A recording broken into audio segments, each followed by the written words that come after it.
आइए जानते हैं आज की प्रमुख अंतर्राष्ट्रीय खबरों को। उससे पहले एक नजर आज की हेडलाइंस पे। कांग्रेस अध्यक्ष मल्लिकार्जुन खड़गे ने क्यों कहा जीएसटी को लेकर पहले ही हमने कहा था। अमेरिकी टैरिफ पर अरविंद केजरीवाल बोले, मोदी जी हिम्मत दिखाइए। चुनावी हार के बाद शिगेरू इशिबा ने प्रधानमंत्री पद छोड़ा। इजराइल का दावा, यमन ने किया रमोन एयरपोर्ट पर हमला। हिरासत में लिए गए लोगों की रिहाई के लिए अमेरिका दक्षिण कोरिया में बनी सहमति। यूक्रेन की मुख्य सरकारी इमारत पर रूस का हमला। गजा में युद्ध खत्म करने को लेकर इजराइल में प्रदर्शन, पीएम नेतन्याहू से यह मांग। वेटिकन में तीर्थ यात्रा, 1400 लोग हुए शामिल। सिद्धार्थ जाह्नवी की परम सुंदरी में ऐसा क्या है जिससे छिड़ गई है बहस। और स्पेन के अल्कारेज पुरुष एकल विजेता इटली के सिनर को हराया। कांग्रेस के राष्ट्रीय अध्यक्ष मल्लिकार्जुन खड़गे ने केंद्र की मोदी सरकार पर निशाना साधते हुए दावा किया है कि कांग्रेस ने 8 साल पहले ही जीएसटी के केवल 2 स्लैब रखने की बात कही थी। कांग्रेस अध्यक्ष ने रविवार को कहा, जो भी गरीबों के लिए अच्छा होगा हम उसका समर्थन करेंगे, लेकिन ये लोग गरीबों के नाम पर वोट बटोरने के लिए पहले लोगों को सताते रहे। उन्होंने कहा, 8 साल पहले हमने सवाल उठाया था कि अगर सिर्फ 2 स्लैब होंगे तो गरीबों को फायदा होगा, लेकिन इन्होंने 4-5 स्लैब रखकर जनता को लूटा। आम आदमी पार्टी के राष्ट्रीय संयोजक अरविंद केजरीवाल ने रविवार को प्रधानमंत्री नरेंद्र मोदी से अपील की है कि वे अमेरिकी टैरिफ का जवाब और ऊंचे टैरिफ लगाकर देंगे। एक प्रेस कॉन्फ्रेंस में केजरीवाल ने कहा, अमेरिका ने कनाडा पर 25% टैरिफ लगाया था तो कनाडा ने पलटकर अमेरिका पर 35% टैरिफ लगा दिया। फिर ट्रंप झुक गए और उन्होंने टैरिफ वापस ले लिया। उन्होंने कहा, लेकिन जब ट्रंप ने भारत पर 50% टैरिफ लगाया तो मोदी जी ने जवाबी कदम उठाने के बजाय अमेरिका पर पहले से लग रहे 11% टैरिफ को भी हटा दिया। केजरीवाल ने कहा, पूरा देश मोदी जी के पीछे खड़ा है। अगर वे कपास पर 100% टैरिफ लगा देते तो ट्रंप को झुकना पड़ता। उन्होंने अमेरिकी राष्ट्रपति डोनाल्ड ट्रंप को कायर और डरपोक बताया। उनका कहना है कि जिन देशों ने अमेरिकी टैरिफ का सख्ती से जवाब दिया, ट्रंप ने उनके सामने नरमी दिखाई। जापान के प्रधानमंत्री शिगेरू इशिबा ने अपने पद से इस्तीफा दे दिया है। इसी साल जुलाई में हुए चुनावों में उनकी सत्तारूढ़ गठबंधन सरकार संसद के ऊपरी सदन में बहुमत खो बैठी थी। इसके बाद से कहा जा रहा था कि इशिबा की राजनीतिक स्थिति चुनौतीपूर्ण हो गई है। जापान की संसदीय व्यवस्था में निचला सदन अधिक शक्तिशाली माना जाता है। सत्तारूढ़ गठबंधन पिछले साल अक्टूबर में ही निचले सदन में बहुमत गंवा चुका था। चुनावों के दौरान प्रधानमंत्री इशिबा ने कहा था कि वे पद पर बने रहेंगे। उन्होंने इसकी वजह अमेरिका के साथ प्रस्तावित व्यापार समझौते को बताया था। इशिबा ने उस समय कहा था, जापान को 1 अगस्त तक अमेरिका के साथ व्यापार समझौते को अंतिम रूप देना है, यह मेरी प्राथमिक जिम्मेदारी है।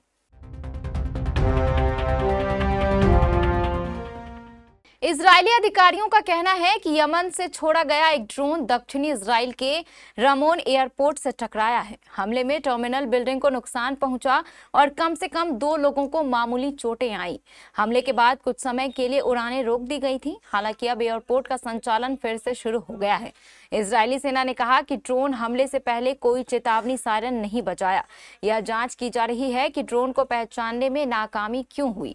इससे पहले इजरायली वायुसेना ने यमन से भेजे गए 3 ड्रोन को गिरा दिया था। पिछले महीने यमन के हूती विद्रोहियों के प्रधानमंत्री अहमद गालिब अल रहावी के इजरायली हमले में मौत हो गई थी।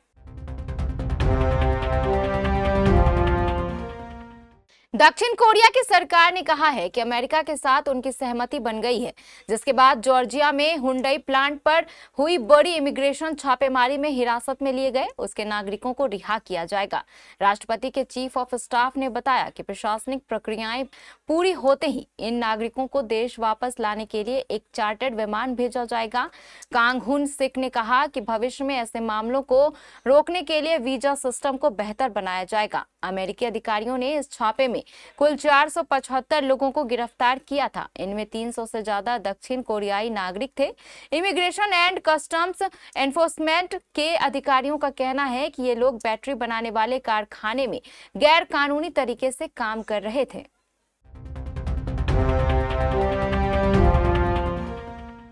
रूस ने ड्रोन हमलों में यूक्रेन की राजधानी कीव की मुख्य सरकारी इमारतों में से एक को निशाना बनाया। राजधानी पर हमले के दौरान धुआं और धमाके देखे गए। शहर के दूसरे हिस्सों में कई बहुमंजिला रिहायशी इमारतें भी इन हमलों से प्रभावित हुई और आंशिक रूप से ढह गईं। अधिकारियों के अनुसार यूक्रेन के कई हिस्सों पर हुए रूस के हमलों में 4 लोगों की मौत हुई है, जबकि 44 लोग घायल हुए हैं। हमलों पर अपनी पहली प्रतिक्रिया में राष्ट्रपति व्लादिमीर जेलेंस्की ने कहा, इन्हें निर्मम हवाई हमले बताया और कहा कि यूक्रेन पर 800 से ज्यादा ड्रोन, 13 मिसाइलें दागी गई, जिनमें से 4 बैलिस्टिक थीं। उन्होंने सहयोगियों से अपील की कि पेरिस में जो तय हुआ है उसे पूरी तरह लागू करें।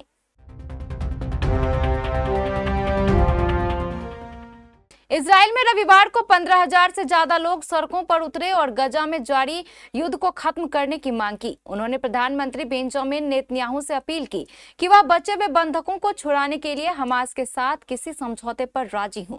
अब भी हमास के कब्जे में मौजूद बंधकों के परिजन और समर्थक यरूशलेम के पेरिस स्क्वायर में इकट्ठा हुए। वहीं कई लोग तेल अवीव में भी जुटे। गाजा में अभी भी 48 बंधक हमास के कब्जे में हैं। अनुमान है कि इनमें से करीब 20 अभी जीवित हैं।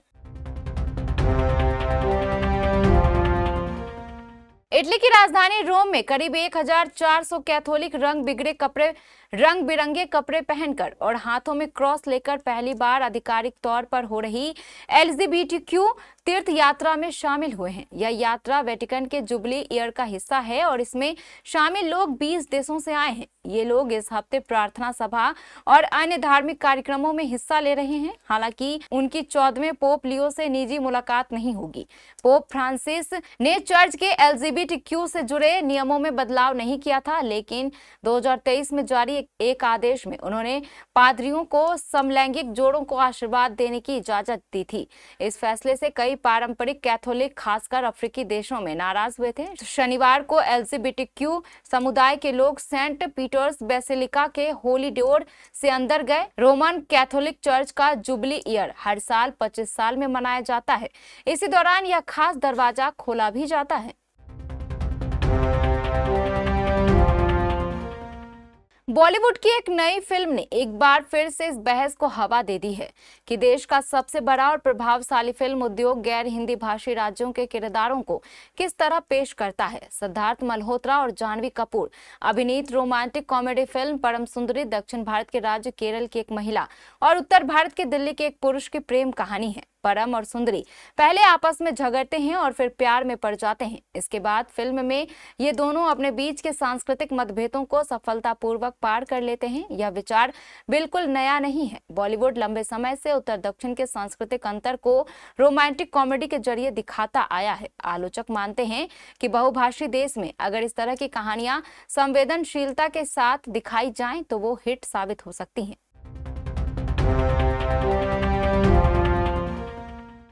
US ओपन 2025 के फाइनल मुकाबले में दुनिया के नंबर 1 खिलाड़ी यानिक सिनर और ATP रैंकिंग में नंबर 2 कार्लोस अल्कारेज के बीच जबरदस्त मुकाबला हुआ।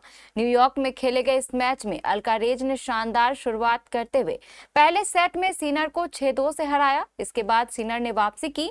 उन्होंने दूसरे सेट में अल्कारेज को चौंकाते हुए 6-3 से जीत दर्ज की।